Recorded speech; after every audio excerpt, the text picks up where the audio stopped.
Perhaps what one wants to say is formed in childhood, and the rest of one's life is spent in trying to say it. I'm a native of Athens, but I spend my long summers on a beautiful island, an island of natural beauty and splendor and grandeur. And I think that this influenced me all along, and it influenced my poetry. Living there on the island, it opened for me the wonderful realm of light which transforms and reveals and which imparts a richness and gaiety into the land and the sea and the rocks.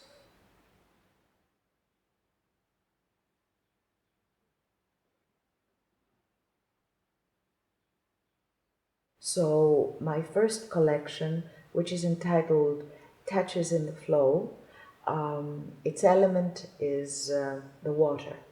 And I always wanted its energy to get into the lines of my poems. She looked again at the sea, shapeless as pleasure, its curves similar to her own center. Then shifted her gaze to an old mirror to remember that her essence was terrestrial. In her window, a fishing lamp floated by, slow as a forgotten heron, spreading watering stars over a shattered bottle. Diffused faces navigated the flow. She let an image she knew well enter her refracted time. The calm sea, where fishermen spread oil and sand from the gunwale. She didn't hear the flicked cigarette hit the water, didn't feel the stunned garfish tremble on the spear. She closed the window before the shadow of the boat dissolved. The straw chair in her office absorbed her body's passion.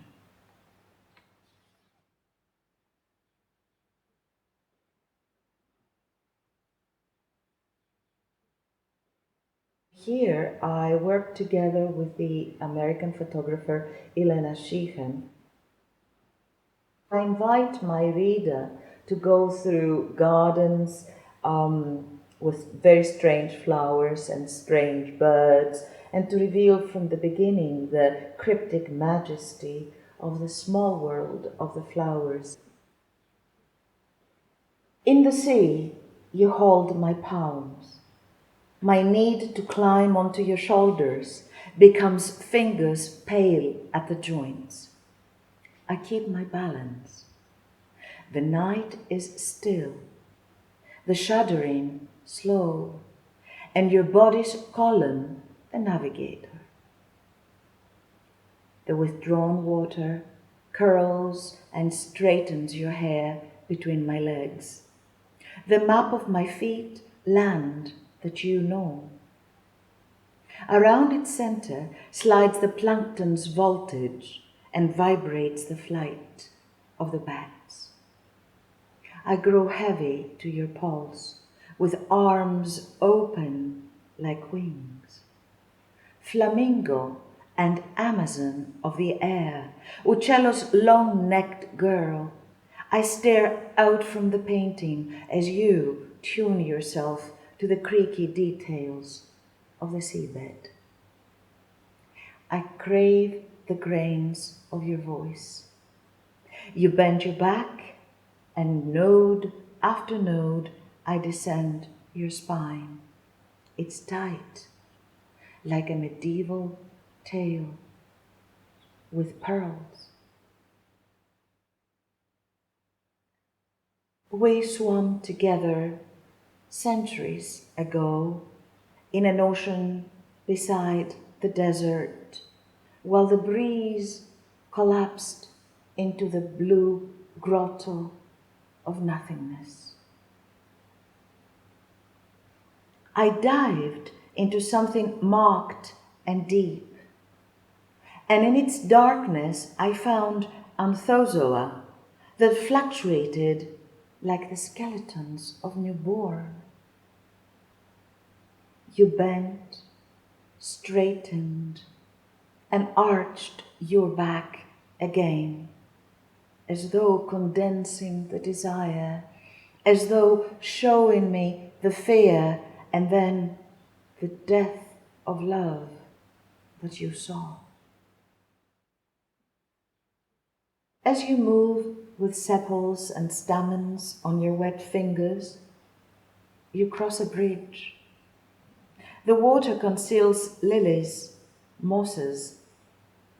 Change is the only permanence here, and what is so consistently transitory is perhaps desirable. Excitedly, I whirled in a dull meadow beside the stifled silence of the dead. At one unexpected moment, I aroused the unexpected. Papaverida, Papaverida, I was called then by those who retained sleep's essence, and I opened the petals of an inner view. Tiny lives tremble when touched by thought, breathe with few sounds, bloom in forms. Breezes in landscapes of zero gravity, petals of sunlight on the verge of alertness and life. They are woven gently into the narration. I'd prefer for you to blossom on the lobe of her left ear, for her to unhook you from her curls in an abundance of sentiment, for her to slide you down her black neck's bridge and shake you at the room's edge. Your waxen transparency would imprint the pistil's agitation and the cryptogram of her voice. I like lotus flowers. They are tiny longings, grow in the river's yellow pulp. They have death's intellect. I paint them. It's snowing outside. In the garden, I encounter absolute white. I see my body in your prayer. I hear your words for me, beloved, dear. I'd rather be walking in Campo di Fiori with you, whispering those things that make me tremble. The paintbrush should persist with yellow, and the reflection of the purple be fashioned from memory. He crossed mountains to reach the land after its king's invitation. He knew how to dissect bodies and to draw ladies' portraits, and he painted her, with a smile for a ring, with her hair loose, with a light on her breast, her hands, her face leaving the fragrance of fertility. The belly secretly swelled, and death appeared like a promise in a hurry to be fulfilled. In the background, a bridge, a landscape formed from the power of water and the valley of hell. I crossed a town after his summons. He calls me Liza. I call him Leonardo. Gently, he pushes my back, and I stop breathing. The machine captures my particles, and dolomites like teeth rise up on the black screen. Now my face and expressions no longer appear. Isolated from the smile, or from the need to use it, like her, I feel almost beautiful. I imagine your feet on every step, the slight warmth on the marble, the empty space you leave behind, the stair rail once you've turned the corner, the need to climb to the next floor. In the garden, snakes sway on the leaves. They don't tempt, yet you do. The floor caught fire, the world caught fire, the spirit caught fire, flexible fire enveloped every stone. He overcame the intensity, motionless, cross-legged on the floor. Alive, the words wrestled with a language, with a head, frantic winged words, flame and blood. Give life to the petals, keep them hydrated. They alone passed through the fire. Words are supple petals.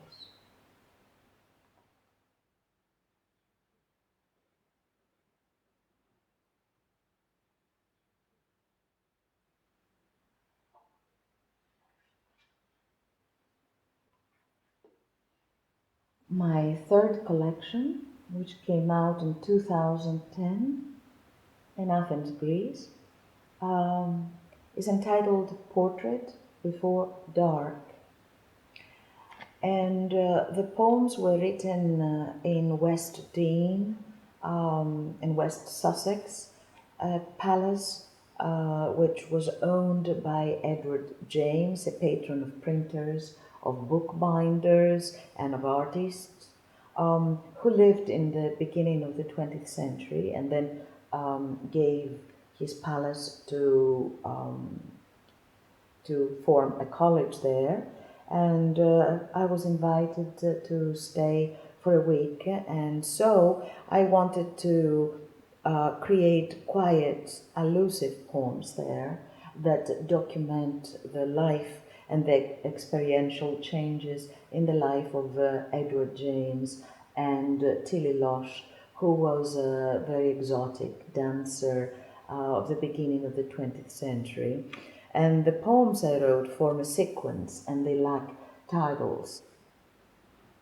I am the boy in the sailor suit, striding magically in dense woods, hair leaf-shaped, exotic birds in it, holding a deep-toned instrument to overcome restraint. The freighter white, its funnel tall. I had no need of black, any monotonous design, secrecy without the human species. I'd like to recompose it freely, explore it with a needle at danger point. I do nothing to remove fear, nettles, splinters, the huge cloak for the devil. I move my fingers a bit further. I make the forest come to me. This too is a kind of quest, an adventure of the senses. Should I change it? Should the ghosts enter the garden, pose like material for embroidery? You have a deer's head. I'm hanging in the green chaos like a fluffy insect, a piercing eye to see it all. Ripples spread in a splendor of foliage in the hidden ravine. It was drizzling. Nothing to compare with a forest. You asked, did you ever exist beyond the leaves? How shall I dance fear? Moderate my conceit? Meteors rend the foliage, mighty tree trunks glimmer and snap. I remember once we might be safe. How to speak about the forest? Only this, I was aware of your breathing. You looked towards me from the distance. Out of your body's joints rose aquatic plants, and you breathed softly. I desire nothing at all from our past life. I simply wander among trees. The river flowed along transparent. You asked what exactly it is that scares you. I entered the forest at a gallop.